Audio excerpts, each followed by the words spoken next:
The reality for many people around the world is marked by inequality, especially in regions like Africa and South Asia. In countries like Bangladesh, overpopulation worsens social and economic issues, resulting in difficult living conditions for a significant portion of the population. Music located in South Asia, Bangladesh is the 8th most populous country and the most densely populated in the world. With an area of around 148,000 square kilometers, the country is almost entirely surrounded by India, except for a small southeastern border with Myanmar and a long coastline along the Bay of Bengal. This limited landmass, combined with a population of over 170 million people, results in an extremely high population density. The streets of Bangladesh silently witness the struggle of children who, instead of playing and going to school, work long hours in factories. Dreams of becoming doctors or teachers are crushed by the harsh reality of poverty, where a monthly wage of a few dollars is the only hope to support their families. Many children begin working before they even reach maturity. In textile factories, they endure degrading conditions, constant exposure to high temperatures, humidity, and toxic chemicals. The lack of protective gear and safety equipment endangers their physical and mental health. Their childhoods are stolen to sustain industrial production. Bangladesh has the highest number of child laborers, not only in South Asia, but globally.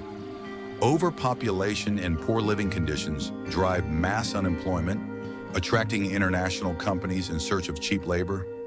Products made in Bangladesh are consumed worldwide, but the exploitative working conditions and child labor involved in their production are rarely questioned. While locals may smile at tourists, they face a daily struggle for survival. Many produce trendy fashion items seen on runways around the world, yet they are deprived of a fair share of the profits. Fashion, once a symbol of luxury, has become accessible to all, but at a human cost. As global demand for cheap clothing grows, labor exploitation in countries like Bangladesh has become the backbone of fast fashion. Companies are constantly seeking to lower production costs, investing in countries with cheap labor to maximize profits. While these companies thrive, workers struggle to survive on meager wages. In Bangladesh, countless individuals work tirelessly to meet global demand for clothing, often under extreme conditions. The quality of textiles you wear is, in large part, the result of their hard labor. World-famous brands like Zara, Gucci, Louis Vuitton, Burberry, and Prada have factories in Bangladesh. Most of us admire these brands and buy their products without questioning how or where they are made. But have you ever wondered about the reality behind the clothes? In large factories across Bangladesh, workers endure exhausting shifts in poor conditions to produce clothing for top fashion brands. Zara, for example, has multiple factories in the country where the garments we see in store windows are made. Leather used in some Italian designer products is processed in local workshops. The starting point for thousands of dollars worth of merchandise is often here. Workers handling chemicals barefoot rarely live past 50, yet they are forced to keep working to feed their families. Because if they don't, there are many unemployed people ready to take their place. Everyone, regardless of age, is pushed into the labor market. Children give up on their dreams so others can enjoy fashion, essentially becoming 21st century slaves. Few of them are likely to live long lives as they spend their days dealing with chemical waste and inhaling toxic fumes. Many workshops are in such dire condition that they can barely be called factories. This scene of waste piles is part of their world. It's actually a dried-up riverbed now filled with industrial debris. This river once connected to the Ganges, but today, every breath taken near it might shorten your life. A government study revealed that approximately 21,000 cubic meters of industrial wastewater are being dumped into the Ganges, especially in Dhaka. Nearly every factory in the capital is polluting local rivers with toxic water. People living around the river suffer from severe health issues, including skin diseases, intestinal infections, and respiratory problems. Over 5,000 slums in Dhaka are affected by this pollution, housing an estimated 4 million people. Dhaka now has a population of 23 million, making it the largest city in Bangladesh and the 9th most populous in the world. This means that 1 in every 6 people in Dhaka is sick due to pollution caused by the textile industry. There are an estimated 10,000 textile production units in the country. In a quiet and oppressive environment, everyone does their job without question. In 2013, the Rana Plaza tragedy shocked the world.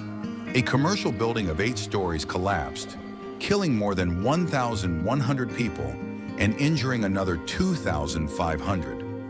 While we can't predict when or if another such disaster will happen, the growing demand for textiles from major Western brands suggests that poor and unsafe working conditions in Bangladesh are far from over. Additionally, the average daily wage of just $2.50 leads to a monthly income of less than 100 euros, even for those working more than 10 hours a day. Foreigners often view Bangladesh with a certain caution. Its proximity to India and extreme population density create an image of an overcrowded place with few tourist attractions. Moreover, the lack of global promotion of its local culture discourages many from visiting. As a result, Bangladesh remains a relatively unexplored destination, and tourists often face challenges in connecting with locals. In recent years, Bangladesh has experienced significant growth as a hub for foreign investment in the textile sector. It has become the 2nd largest clothing producer in the world, behind only China. The appeal of cheap labor has driven global companies to increase their investments, generating jobs on a large scale. However, many factory owners neglect basic safety measures, leading to fatal accidents and attracting international media attention. The government has since ramped up efforts to regulate the textile sector, aiming to compete more effectively with China in the coming decades. Today, foreign investment generates an annual revenue of $34 billion. A common practice in Bangladeshi factories is simultaneous production for various brands using the same raw materials and processes. For example, a factory might produce clothes for a famous brand on one floor and similar designs for a local brand on another, all using the same fabric. This strategy helps cut costs and increase efficiency. It's important to note that in this production model, much of a product's value is tied to its label, not its actual quality. In other words, consumers pay more for branded products, even if they're made with the same materials and techniques as those of lesser-known brands. In 2019, Bangladesh reached a worrying milestone. It was ranked as having the worst air quality in the world, alongside India and Pakistan. The South Asian region faces a major air pollution crisis. The influx of large European brands and the appeal of hiring more than 10 workers in Bangladesh for the cost of 1 in their home country have made it an attractive hub for industry. Yet this also puts immense pressure on the environment and the health of local communities. One of the main contributors to Bangladesh's poor air quality is its high population density. The sheer number of people leads to more vehicles and consequently higher emissions. A tourist walking the streets of Dhaka may experience a true culture shock. The chaotic traffic and overwhelming number of vehicles demand constant attention just to cross the street safely. Traffic jams are frequent, often lasting for hours. Though inconvenient, they are a part of daily life in the city. Public transportation consists mostly of outdated vehicles in poor condition, offering little comfort. Overcrowding is a chronic issue, especially during peak hours. As an alternative, many people use cycle rickshaws, bicycles adapted to carry passengers. However, the lack of motors makes these trips long and exhausting for the drivers. It's estimated that there are around 30 million rickshaws in the country, providing a vital source of income for millions of families. Still, the lack of proper infrastructure and intense competition make this a difficult and unsafe profession. One of Dhaka's most iconic landmarks is the Ahsan Manzil, a palace immediately recognizable by its pink color. Built in Indo-Saracenic style, it once served as the official residence of the Nawabs of Dhaka. Muslim rulers who governed the region. Today, the palace houses a museum displaying a rich collection of artifacts, furniture, and objects that tell the story of the Nawabs in the region's past. Though Bangladesh became independent in 1971, its historical complexities still influence its relations with neighboring countries. The 1947 partition of India and the later creation of Pakistan and Bangladesh left behind a legacy of territorial and identity disputes. Even today, some nationalist groups in India claim parts of Bangladesh as belonging to their country. The Buriganga River, besides being a popular spot for boat tours, plays a vital role in local life, serving as a transport route for goods and people. However, pollution and urbanization have greatly affected the water quality. The city of Chittagong is home to the country's largest shipyards, where workers face extremely harsh conditions. The city of Chittagong is home to the largest shipyards in Bangladesh, where workers are exposed to extremely harsh labor conditions. They dismantle gigantic ships with rudimentary tools, without proper protective equipment and often barefoot. This work involves direct exposure to heavy metals, asbestos, and toxic substances, leading to severe health consequences. Many of these workers suffer from chronic illnesses and have a drastically reduced life expectancy. Despite the risks, thousands of people are drawn to this line of work due to extreme poverty and lack of alternatives. Shipbreaking in Chittagong has become one of the main sources of income for many families.